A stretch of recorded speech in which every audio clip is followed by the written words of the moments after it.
How to recover from a bad day in 5 minutes, a simple tool that can be used to build emotional resilience. My second year in college began with boundless excitement. I was smitten with a super cool woman in my psychology class. We hadn't started to date yet, but I knew that was the next step.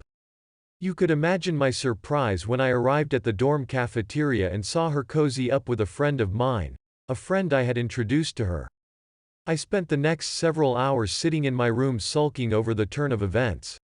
It was a scene reminiscent of a dozen cheesy coming-of-age movies from the 80s. Everyone experiences bad days. You spend your time sulking in self-pity over minor setbacks, rejection, and life's general unfairness. Each minute you spend in despair robs you of productivity and happiness. It siphons time you could direct toward your passion, relationships, and growth.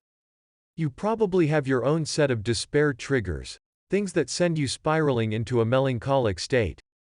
Perhaps your story bombs or someone leaves a scathing social media comment. Maybe a client cancels a contract or your car craps out on the way to work. The limitless number of these triggers makes you wonder how you ever get through the day without something depriving you of your joy. So you had a bad day, now what? There's a natural feeling of gloom that hits when an outcome falls short of expectations. We may possess differing thresholds, but none of us are bulletproof to disappointment. It becomes problematic when you cling to the negativity. It consumes you and distracts you from your purpose, mission, and even day-to-day life. That kind of residual despair makes for an unproductive and unhappy life.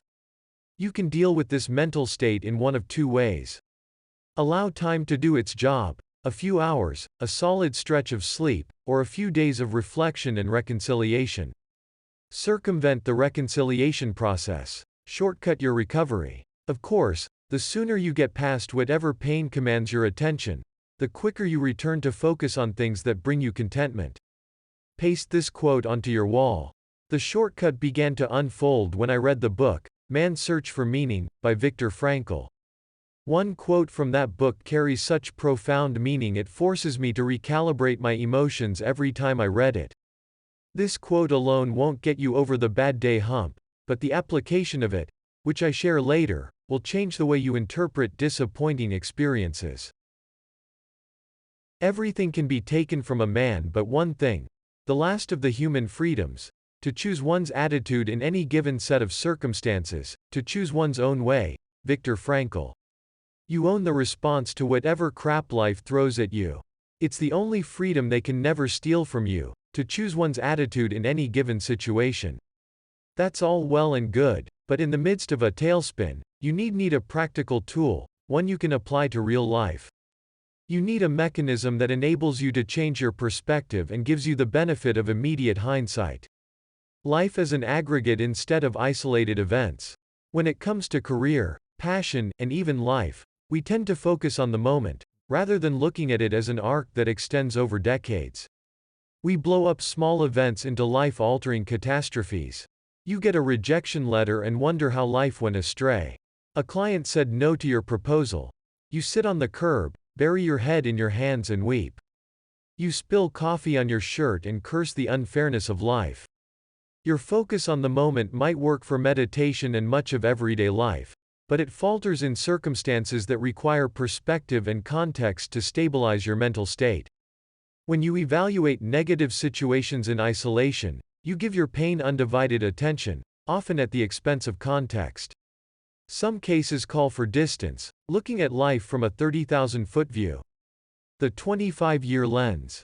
It's the aggregation of experiences, decisions, and reactions that determine your life's arc. The phenomenon of hindsight helps you reinterpret life's mishaps. It gives us the temporal and emotional distance to dispassionately evaluate experiences. You can't gain hindsight with the flip of a switch, but a few strategic questions will help you create that emotional distance required for candid assessment. Identify your triggers. What's your despair trigger? For me, it's indifference. It could be indifference to my writing, my presence, or my opinion. It bothers me more than outright criticism. Your triggers might differ. Once that trigger fires, disappointment, anger, and resentment consume you. The universe surprised you with a full court press, and now you're trapped in the corner with no timeouts. There's only one quick escape. Change your perspective. View the misfortune through the lens of your future self. How will you evaluate this setback 25 years from today, with the benefit of hindsight and distance? Likely, you won't even remember the experience that ruined your day 25 years from now. If you do, your rejection, failure, or obstacle won't seem like a big deal. By then, you will have evaluated it within the context of a lifespan. It will seem insignificant in the grandiose scheme of things. The emotional pain will have dissipated. You'll wonder why you had gotten so worked up over it in the first place. You might even regret your overreaction to the minor setback more than the misfortune itself. Given this new perspective, how do you choose to respond? Recall Viktor Frankl's message. You get to choose how you respond. It's a freedom nobody can confiscate. If you're going to reinterpret today's events as a minor issue, then why wait? Why not choose to get past it now? Putting it all together, we've covered a number of different points in this article. To close, let's tie them all together. 1. The one freedom nobody can take from you is the freedom to respond to a given set of circumstances as you see fit. 2. Look at today's undesirable results in the context of 20, 30, or 40 years from now. How will your future self evaluate those results with the benefit of hindsight, and taken within the context of a full life? 3. Which perspective will serve you better, the one from your future self or present-day self? 4. Why wait to gain that future perspective? You may as well adopt it now. This exercise will take you all of 5 minutes, and it will transform your perspective, your mood, and your ability to persevere through setbacks, turmoil, embarrassment, rejection, and failure.